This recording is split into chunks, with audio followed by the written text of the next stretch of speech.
আমাদের দেশের এবং বিভিন্ন রাজ্যের নিম্ন আদালত, হাইকোর্ট এবং সুপ্রিম কোর্টে আপনারা জানেন লক্ষ লক্ষ মামলা ঝুলে আছে। কত মানুষের জুতোর শুকতলা ক্ষয়ে যায়, তবু তারা বিচার পায় না। বিচার পেতে গেলে কি কি পেতে হবে? বিচার পেতে গেলেও আপনাদের সেই যোগ্যতা থাকতে হবে যাতে আপনার আর্জিটা নিম্ন আদালত, হাইকোর্ট এবং সুপ্রিম কোর্ট অব্দি যেতে পারে। কত বড় বড় মামলায় বিচার দিনের পর দিন বিচার হয় না। আপনারা আমাদের রাজ্যের ক্ষেত্রে দেখেছেন 26,000 চাকরি যাওয়ার মামলা, ডিএ মামলা, ওবিসির মামলা, দিনের পর দিন সুপ্রিম কোর্টের ডেটের পর ডেট চলে যাচ্ছে। অথচ সেই সুপ্রিম কোর্টে কত ছোটখাটো বিষয়ে সিদ্ধান্ত নিতে হয় সেটা আপনারা বললেও বিশ্বাস করবেন না। সুপ্রিম কোর্ট সিদ্ধান্ত নিয়ে জানিয়ে দিল যে মুসলিম ধর্মের কোনো মানুষকে মিয়া বা পাকিস্তানি বলা আপত্তিকর হতে পারে, কিন্তু সেটা কোনোদিনই অপরাধ নয়। আমি মাঝে মাঝে খবর করতাম বাংলাদেশ নিয়ে, ইউনুস মিয়া লিখতাম, অনেকে বলতেন কেন ইউনুস মিয়া নিয়ে ব্যঙ্গ করছেন। এই মিয়া শব্দটা ব্যবহার করাটা অপরাধ নয়, এটা জানিয়ে দিল সুপ্রিম কোর্ট। এবং এই সিদ্ধান্ত জানানোর জন্য যে দুজন ব্যক্তি দায়ী রয়ে গেলেন তাদের ঘটনাও আরো মারাত্মক। যেটা আমি প্রথমে বলে শুরু করেছিলাম যে সুপ্রিম কোর্টে বিচার পাওয়ার জন্য কি কি যোগ্যতা লাগে। অদ্ভুত একটা গল্প, যে জন্য এই প্রতিবেদনটা করা, সবটা শোনাবো আপনাদের। এই গুরুত্বপূর্ণ প্রতিবেদন শেষ অবধি দেখুন। আমি মানব, দ্য নিউজ বাংলায় আপনাদের স্বাগত জানাচ্ছি। গল্পটা কি? রাজস্থানের একজন সরকারি কর্মী, তার নাম শামসুদ্দিন। তিনি রাজস্থানেরই আরেকজন সরকারি কর্মী, তারই সহকর্মী, কলিগ, তার নাম হরিনন্দন সিং এর বিরুদ্ধে একটা এফআইআর করে দিলেন প্রথমে থানাতে।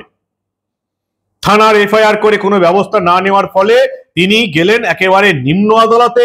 নিম্ন আদালতেও ব্যবস্থা না নেওয়ায় তিনি গেলেন হাইকোর্টে, রাজস্থান হাইকোর্ট, এবং রাজস্থান হাইকোর্টে তিনি সেই মামলা নিয়ে গেলেন সুপ্রিম কোর্টে। তো তিনি এই যে এত পরিশ্রম করলেন, একেবারে থানা থেকে নিম্ন আদালত, রাজস্থান হাইকোর্ট, সুপ্রিম কোর্ট, কেন এত খাটাখাটনি করলেন? কি অভিযোগটা তার ছিল?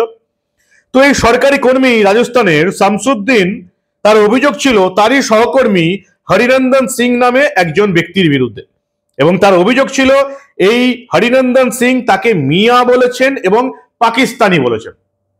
একটা আরটিআই সংক্রান্ত মামলার নথি পেতে এই হরিনন্দন সিংকে জিজ্ঞাসা করেছিলেন এই শামসুদ্দিন, এবং হরিনন্দন সিং নাকি তখন তাকে মিয়া এবং পাকিস্তানি বলেছিলেন। এবং সেখানে শামসুদ্দিনের মনে হয়েছে যে কেন আমাকে মিয়া বলবে এবং কেন আমাকে পাকিস্তানি বলবে, এই দুটোই হচ্ছে অপরাধ। তিনি চলে গেলেন থানাতে, থানার পর চলে গেলেন নিম্ন আদালত, এবং নিম্ন আদালত প্রথমে 353, 298 এবং 504 ধারায় এই মামলা গ্রহণ করলেও পরে প্রমাণের অভাবে একেবারে সব ধারা বাতিল করে দেওয়া হয়। এরপর সেই মামলা যায় শামসুদ্দিন মিয়া, মামলা নিয়ে গেলেন রাজস্থান হাইকোর্টে। রাজস্থান হাইকোর্ট থেকে সেই মামলা পৌঁছে গেল সুপ্রিম কোর্টে। এদিন সুপ্রিম কোর্টের দুই বিচারপতির ডিভিশন বেঞ্চে এই মামলা উঠল। দুই বিচারপতির ডিভিশন বেঞ্চ, বি.ভি. নাগারত্ন এবং বিচারপতি সতীশ চন্দ্র শর্মার বেঞ্চে এই মামলা উঠল। তারা একেবারেই এই মামলাটা বাতিল করে দিলেন, পরিষ্কার বললেন এখানে কোনো শান্তিভঙ্গ হয়নি, তাই 504 ধারা ভিত্তিহীন। 298 ধারাতেও হরিনন্দনকে দোষী সাব্যস্ত করা যায় না, কারণ এই মন্তব্য আপত্তিকর হতে পারে কিন্তু কোনোভাবেই অপরাধ নয়। ভাবুন একবার, আমাদের দেশের কোর্টগুলোর কি অবস্থা ভাবুন।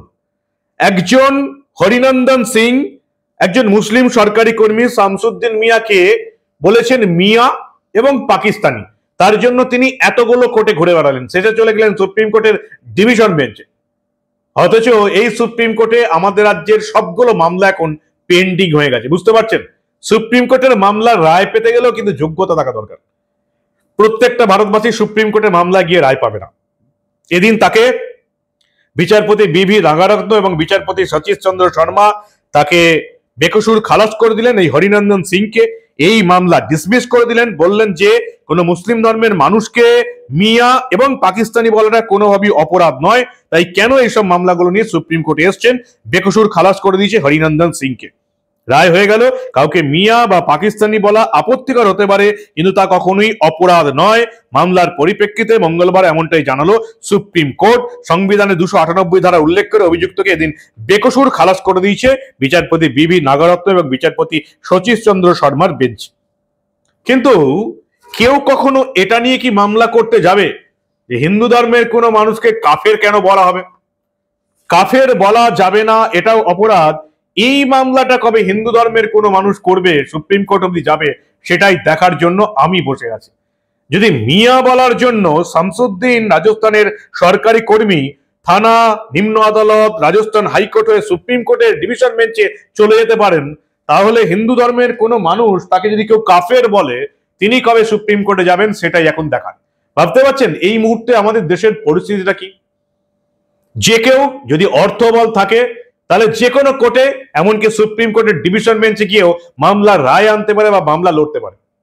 আর রাজ্য সরকার বনাম এই দেশের, এই রাজ্যের সমাজ ব্যবস্থার যে মামলাগুলো এখনো সুপ্রিম কোর্টে ঝুলে রয়েছে, তাতে ডেটের পর ডেট রয়েছে, ডেটের পর ডেট পাওয়া যাচ্ছে, তারিখের পর তারিখ পাওয়া যাচ্ছে, কিন্তু কোনো রায় পাওয়া যাচ্ছে না। কি বলবেন আপনারা? কোথায় যাচ্ছে দেশের বিচার ব্যবস্থাটা? আপনাদের মূল্যবান এবং গুরুত্বপূর্ণ মতামত জানান দা নিউজ বাংলার কমেন্ট সেকশনে। দেখতে থাকুন দা নিউজ বাংলা। আমরা আবার দেশে ঘটে যাওয়া এই রকমের অদ্ভুত কিছু ঘটনা চেপে রাখতে দেব না।